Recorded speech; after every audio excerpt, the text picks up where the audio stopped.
নমস্কার বন্ধুরা, ট্রেন্ডিং বাংলায় আপনাদেরকে স্বাগত। ভাবুন তো একবার, যে আমেরিকা এতদিন ইউরোপের সিকিউরিটি গার্ড ছিল, হঠাৎ যদি সে বলে এবার নিজের নিরাপত্তা নিজেই সামলাও। ঠিক এই কথাটাই কার্যত বলে দিয়েছেন ডোনাল্ড ট্রাম্প। শুধু কথাই নয়, জার্মানি থেকে হাজার হাজার মার্কিন সেনা সরিয়ে নেওয়ার হুমকিও দিয়েছেন তিনি। প্রশ্ন হচ্ছে, হঠাৎ কি এমন হয়ে গেল? একদিকে মার্চ আমেরিকাকে প্রকাশ্যে কটাক্ষ করেছেন, অন্যদিকে ইউরোপের অর্থনীতি জ্বালানি সংকটে নড়বড়ে। রাশিয়া ইউক্রেন যুদ্ধ, ইরান ইস্যু আর হরমুজ প্রণালীর টানাপোড়েন, সব মিলিয়ে যেন এক জটিল দাবার বোর্ড তৈরি হয়েছে। আর এই পুরো খেলায় সবচেয়ে বেশি লাভবানটা কে? অনেকের মতে চুপচাপ তিনি হাসছেন এক জায়গায় বসে, তিনি হচ্ছেন পুতিন। তাহলে কি আমেরিকা ইউরোপ জোট নতুন করে ভাঙনের পথে? জার্মানি কি সত্যি একা হয়ে পড়বে? আর ট্রাম্পের এই সিদ্ধান্ত কি শুধু রাগ, নাকি এর পেছনে কোনো কৌশল লুকিয়ে রয়েছে? আজ আমরা পুরো বিষয়টা খুলে বলবো, যেখানে রাজনীতি, অর্থনীতি আর ক্ষমতার লড়াই একসাথে জড়িয়ে রয়েছে। ইউরোপ আর আমেরিকার সম্পর্ক এখন এমন এক জায়গায় এসে দাঁড়িয়েছে, যেখানে বন্ধুত্বের আড়ালে লুকিয়ে থাকা অসন্তোষ ধীরে ধীরে প্রকাশ্যে চলে আসছে সাধারণের সামনে। ডোনাল্ড ট্রাম্পের সাম্প্রতিক বক্তব্য সেই অস্বস্তিকেই আরো স্পষ্ট করে দিয়েছে। তিনি কার্যত জার্মানিকে হুঁশিয়ারি দিয়ে বলেছেন, তোমাদের নিরাপত্তা আমরা এই মুহূর্তে আর দেখব না, নিজেদের নিরাপত্তা নিজেরাই সামলাও। শুধু কথার হুমকি নয়, জার্মানিতে থাকা প্রায় 5,000 মার্কিন সেনা ফিরিয়ে নেওয়ার পরিকল্পনার কথা উঠে এসছে। এই ঘটনা শুধু সামরিক সিদ্ধান্ত নয়, এর ভেতরে রয়েছে গভীর রাজনৈতিক রাগ, অর্থনৈতিক চাপ এবং আন্তর্জাতিক শক্তির লড়াই। আসলে ট্রাম্প ক্ষুব্ধ হয়েছেন জার্মানির বর্তমান চ্যান্সেলর ফ্রেডেরিক মেরৎসের এক মন্তব্যে। সম্প্রতি আমেরিকা এবং ইরানের মধ্যে আলোচনা ভেঙে যাওয়ার পর মেরৎস বলেছিলেন, ইরান খুব কৌশলীভাবে আমেরিকাকে অপমান করেছে। তার বক্তব্য ছিল, ইরান আমেরিকার সঙ্গে টেবিলে না বসেও তাদের চাপে রাখতে পেরেছে। আন্তর্জাতিক কূটনীতিতে এই ধরনের মন্তব্য খুবই সংবেদনশীল, কারণ সাধারণ মানুষের আলোচনায় যা বলা যায়, রাষ্ট্র নেতাদের মুখে সেই একই কথা অন্য অর্থ বহন করে। ট্রাম্প এই মন্তব্যকে সরাসরি আমেরিকার অপমান হিসেবে দেখেছিলেন। কিন্তু জার্মানির এই ক্ষোভের পেছনে কারণও কিন্তু কম নয়, তাদের অনেকগুলি কারণ রয়েছে।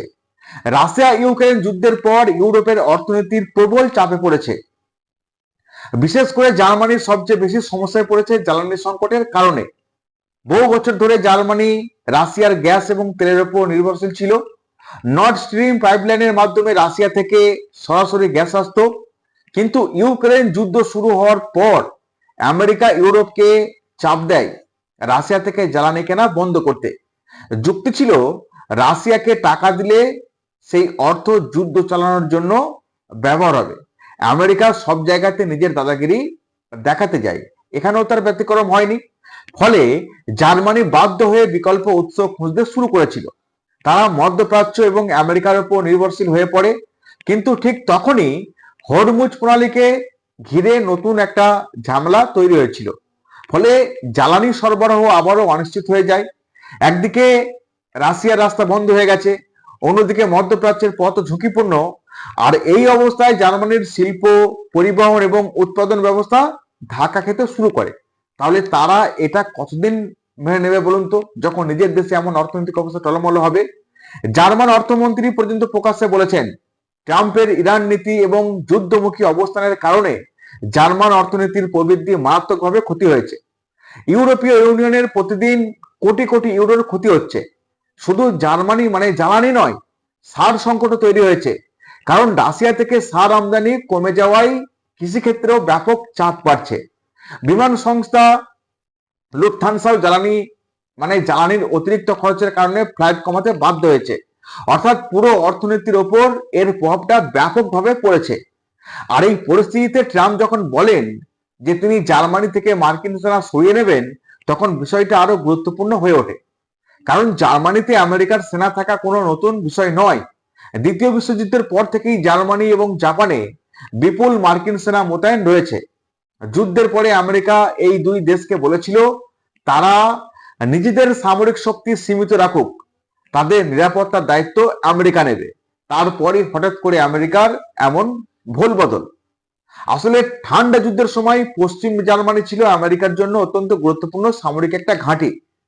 সোভিয়েত ইউনিয়নের বিরুদ্ধে অবস্থান নেওয়ার জন্য যেখানে বিশাল সংখ্যায় মার্কিন সেনা রাখা হয়েছিল, আজও জার্মানিতে কয়েক হাজার মার্কিন সেনা রয়েছে এবং ইউরোপ আর আফ্রিকায় আমেরিকার বহু সামরিক অপারেশনের কেন্দ্র হিসেবে এই জার্মানি ব্যবহৃত হয়েছে।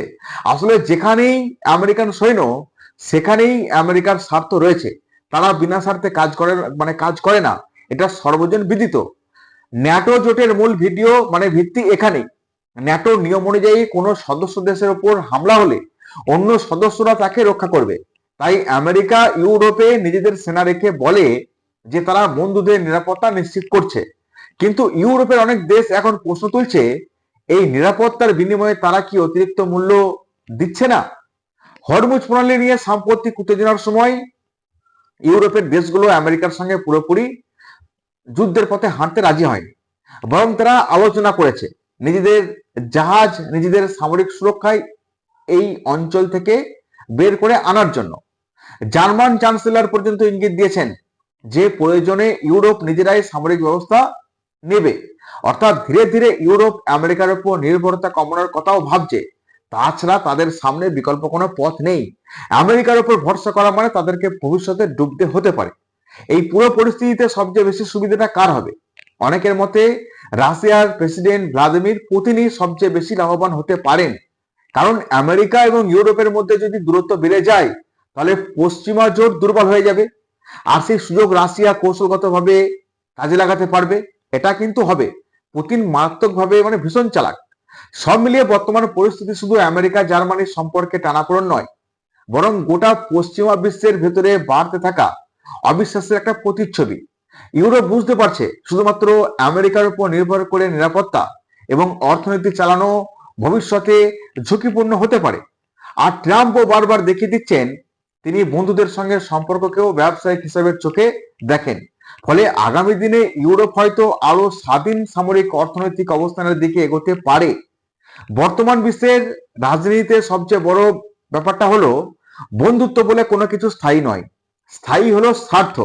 আর আমেরিকা, ইউরোপ, রাশিয়া, ইরানকে ঘিরে যে নতুন উত্তেজনা তৈরি হয়েছে তা আবারও সেই কথাই প্রমাণ করছে। বহু বছর ধরে ইউরোপ বিশ্বাস করেছিল আমেরিকা তাদের নিরাপত্তা রক্ষক হিসেবে কাজ করছে। ন্যাটোর ছাতার নিচে দাঁড়িয়ে তারা ভেবেছিল আমেরিকা সবসময় তাদের পাশে থাকবে। কিন্তু ডোনাল্ড ট্রাম্প আবারও বুঝিয়ে দিলেন আন্তর্জাতিক রাজনীতিতে কোনো আবেগ চলবে না, শক্তি আর লাভই শেষ কথা। অর্থাৎ শক্তি আর স্বার্থ না থাকলে কেউ কারোর নয়। জার্মানিকে উদ্দেশ্য করে ট্রাম্পের সাম্প্রতিক বক্তব্য শুধু রাগের বহিঃপ্রকাশই নয়, এটা এক ধরনের রাজনৈতিক অপমানও। তিনি কার্যত বলে দিলেন স্পষ্টভাবে, আমরা যদি নিরাপত্তা সরিয়ে নিই তাহলে তোমরা কিছুই না, তোমরা জিরো। এটাই তিনি বলতে চাইলেন। এই মানসিকতায় আজকের আমেরিকান আধিপত্যবাদের আসল চেহারা তুলে ধরছে। ইউরোপ এতদিন ভেবেছিল তারা আমেরিকার বন্ধু, কিন্তু বাস্তবে তারা অনেক ক্ষেত্রেই আমেরিকার ওপর নির্ভরশীল একটা রাজনৈতিক ব্লক হয়ে দাঁড়িয়েছে। আর সেই নির্ভরতাকেই আজ অস্ত্র হিসেবে ব্যবহার করছে আমেরিকা। সবচেয়ে মজার বিষয় হলো আমেরিকা নিজেই ইউরোপকে এমন অবস্থায় নিয়ে এসছে যেখানে তারা এখন অর্থনৈতিকভাবে অনেকটা দুর্বল। রাশিয়া ইউক্রেন যুদ্ধের পর ইউরোপকে বলা হলো রাশিয়ার গ্যাস কেনা হবে না, তোমরা কিনবে না। ইউরোপ আমেরিকার কথা শুনলো। জার্মানির মতো শিল্প নির্ভর দেশ, যারা বছরের পর বছর সস্তা রাশিয়ান গ্যাসের উপর নির্ভর দাঁড়িয়ে নিজেদের অর্থনীতি গড়ে তুলেছিল, তাছাড়া তাদের সামনে কোনো পথ ছিল না, তারা সেই পথ বন্ধ করে দিল। কিন্তু প্রশ্ন হলো তার বদলে তারা কি পেল? তাদের লাভটা কি হলো? আজ ইউরোপকে অনেক বেশি দামে জ্বালানি কিনতে হচ্ছে, মারাত্মক দাম। তাদের জনগণরা নাভিশ্বাস উঠছে তাদের। শিল্প কারখানার খরচ বেড়ে গেছে, উৎপাদন কমে গেছে, পরিবহন খাত চাপের মুখে পড়ে গেছে, সাধারণ মানুষের জীবনযাত্রার ব্যয় বেড়ে গেছে। অথচ এই পুরো সংকটের মধ্যে আমেরিকার জ্বালানি কোম্পানিগুলো লাভ করেছে। অর্থাৎ যুদ্ধের রাজনৈতিক বোঝা ইউরোপ বহন করছে আর অর্থনৈতিক লাভের বড় অংশ চলে যাচ্ছে আমেরিকার হাতে। এটা কি বন্ধুত্ব? এটা বন্ধুত্ব নয়, এটা এক ধরনের আধুনিক অর্থনৈতিক নিয়ন্ত্রণ, যেটা আমেরিকা খুব ভালো করে করতে পারে এবং করছেও বিশ্বের অন্যান্য কম শক্তিধর দেশগুলির ওপরে। এক্ষেত্রেও তার কোনো ব্যতিক্রম নয়। জার্মানির ক্ষোভ তাই অস্বাভাবিক নয়। তারা আজ বুঝতে পারছে আমেরিকার প্রতিটা সিদ্ধান্তের মূল্য তাদের দিতে হচ্ছে। আগে রাশিয়ার সঙ্গে সম্পর্ক খারাপ করানো হলো, এখন ইরান ইস্যুতে মধ্যপ্রাচ্যের পথ অনিশ্চিত হতে চলেছে। ফলে ইউরোপ কার্যত জ্বালানির জন্য আমেরিকার উপর আরো বেশি নির্ভরশীল হয়ে পড়েছে। আন্তর্জাতিক রাজনীতিতে এর চেয়ে বড় কৌশল আর কি হতে পারে? জার্মানি কোণঠাসা হয়ে গেছে, আসলে করা হয়েছে সুকৌশলে, যেটা তারা এখন বুঝতে পারছে, তাই দূরত্বটা বজায় রাখতে চাইছে। আর এখানেই ট্রাম্পের বক্তব্য আরো বিতর্কিত হয়ে উঠছে, কারণ তিনি এমন সময় সেনা সরানোর হুমকি দিলেন যখন ইউরোপ নিরাপত্তা এবং অর্থনৈতিক দুই দিক থেকেই ভীষণ চাপে রয়েছে। তিনি যেন বুঝিয়ে দিতে চাইলেন বা চাইছেন, আমাদের কথা না শুনলে তোমাদের নিরাপত্তাও থাকবে না। এটা বন্ধু সুলভ আচরণ হতে পারে না। একটা বন্ধু আর একটা বন্ধু কেমন কথা বলতে পারে না। আসলে স্বার্থ মিটতে চলেছে, বরং এক ধরনের চাপ সৃষ্টি করার কৌশল। আমেরিকা দেখছে আর স্বার্থ আমাদের এখানে কাজ করছে না, তাই কেমন হুমকি। তবে ইউরোপও ধীরে ধীরে বুঝতে পেরেছে, তারা বুঝতে শুরু করেছে যে শুধুমাত্র আমেরিকার ওপর নির্ভরশীল হলে আর টিকে থাকা সম্ভব নয়। হরমুজ প্রণালী দিয়ে উত্তেজনার সময় ইউরোপীয় দেশগুলো আমেরিকার সঙ্গে সরাসরি সংঘাতে যেতে রাজি হয়নি, বরং তারা নিজেদের সামরিক উদ্যোগে জাহাজ চলাচল সুরক্ষিত করার কথাও বলেছিল। এটা খুব গুরুত্বপূর্ণ পরিবর্তনের একটা ইঙ্গিত ছিল, কারণ এতদিন ইউরোপ আমেরিকার নেতৃত্বে চলতো, এখন তারা নিজেদের আলাদা অবস্থান তৈরি করার কথা ভাবছে। আর এটাই তাদের বড় জয়। আমেরিকার কাছ থেকে বেরিয়ে এলে হয়তো ভবিষ্যতে তাদের ভালো হতেও পারে, যদি রাশিয়ার হাত তারা ধরে নেয় বা মধ্যপ্রাচ্যের সঙ্গে সম্পর্ক ভালো থাকে। আর সবচেয়ে বড় প্রশ্ন, এই পরিস্থিতিতে লাভবান হচ্ছে রাশিয়া কি সত্যি? অবশ্যই সত্যি। তবে এখানে ইউরোপের আত্মসমালোচনা আরো বেশি করে দরকার। তাদের ভাবতে হবে, এত বড় অর্থনীতি হওয়া সত্ত্বেও তারা নিজেদের জ্বালানি এবং নিরাপত্তা নীতিতে এখনো পর্যন্ত স্বনির্ভর হতে পারেনি। দ্বিতীয় বিশ্বযুদ্ধের পর থেকে তারা আমেরিকার ছাতা নিচে এতটাই অভ্যস্ত হয়ে পড়েছিল যে নিজেদের বিকল্প শক্তি তৈরি করার প্রয়োজনই অনুভব করেনি। আজ সেই ভুলের ফল তারা ভোগ করছে, সেই ভুলের মাসুল তারা দিচ্ছে। তাদের আরো অনেক আগে ভাবা উচিত ছিল যে আমেরিকার উপর এত নির্ভরশীল হওয়া উচিত নয়। তাদের বিকল্প ব্যবস্থা গড়ে তোলা দরকার ছিল, যেটা তারা এতদিন বুঝতে পারেনি। জার্মানির মতো দেশ, যারা প্রযুক্তি, শিল্প, অর্থনীতিতে বিশ্বের অন্যতম শক্তিশালী, তারাও আজ জ্বালানির সংকটে পড়ে গেল, নড়বড়ে অবস্থা। কারণ তারা নিজেদের কৌশলগত স্বাধীনতা অনেক আগে হারিয়ে ফেলেছিল। একসময় রাশিয়ার উপর অতিরিক্ত নির্ভরশীলতা ছিল, এখন ধীরে ধীরে সেই নির্ভরতা আমেরিকার দিকে সরে গেছে। কিন্তু নির্ভরতা যেদিকেই হোক, সেটা শেষ পর্যন্ত সেই দেশকে দুর্বল করে তুলেছে, যেহেতু তারা বিকল্প ব্যবস্থা এতদিন নেয়নি। ট্রাম্পের রাজনীতি বরাবরই ব্যবসায়িক মানসিকতা। তিনি আন্তর্জাতিক সম্পর্ককে লাভ ক্ষতির হিসাব দিয়েই বিচার করেন। তাই তিনি মনে করেন, আমেরিকা যদি ইউরোপকে নিরাপত্তা দেয়, তাহলে তার বিনিময়ে ইউরোপকে পুরোপুরি আমেরিকার কৌশল মেনে চলতে হবেই। কিন্তু আধুনিক বিশ্ব এত সোজা কি? ইউরোপ এখন বুঝতে পারছে নিজেদের স্বার্থ রক্ষার জন্য তাদের আলাদা একটা কণ্ঠ দরকার, আওয়াজ তুলতে হবে আলাদা করে।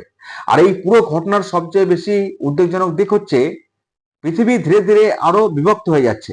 একদিকে আমেরিকা ইউরোপের ভেতরে টানাপোড়েন, অন্যদিকে রাশিয়া, চীন, ইরানের মতো শক্তিগুলির নতুন সমীকরণ। এর ফলে ভবিষ্যতে আন্তর্জাতিক রাজনীতি আরো অনিশ্চিত হয়ে উঠতে পারে। ছোট দেশগুলোর ওপর এর প্রভাব পড়বে, কারণ জ্বালানি, বাণিজ্য এবং নিরাপত্তা সবকিছুই এই শক্তি রাজনীতির সঙ্গে অতপ্রতভাবে জড়িয়ে। এখন যদি আমরা সব মিলিয়ে বলি, ট্রাম্পের এই কথা শুধুমাত্র একটা হুমকি নয়, এটা পশ্চিমা বিশ্বের ভেতরে বাড়তে থাকা একটা ফাটলের বহিঃপ্রকাশ। ইউরোপ আজকে বুঝতে পারছে যে নিরাপত্তা তারা এতদিন নিশ্চিতভাবে নিয়েছিল, যে তাদের আছে আমেরিকা, সেটা এখন রাজনৈতিক চাপের হাতের হয়ে উঠছে। আর আমেরিকাও দেখিয়ে দিচ্ছে, আন্তর্জাতিক সম্পর্কে স্থায়ী বন্ধু বলে কিছু নেই, শুধু স্থায়ী স্বার্থ আছে। তাই বর্তমানে আমেরিকা এবং ইউরোপের সম্পর্ক অনেকখানি তলানিতে, ভবিষ্যতে পুরোপুরি নষ্ট হতে পারে।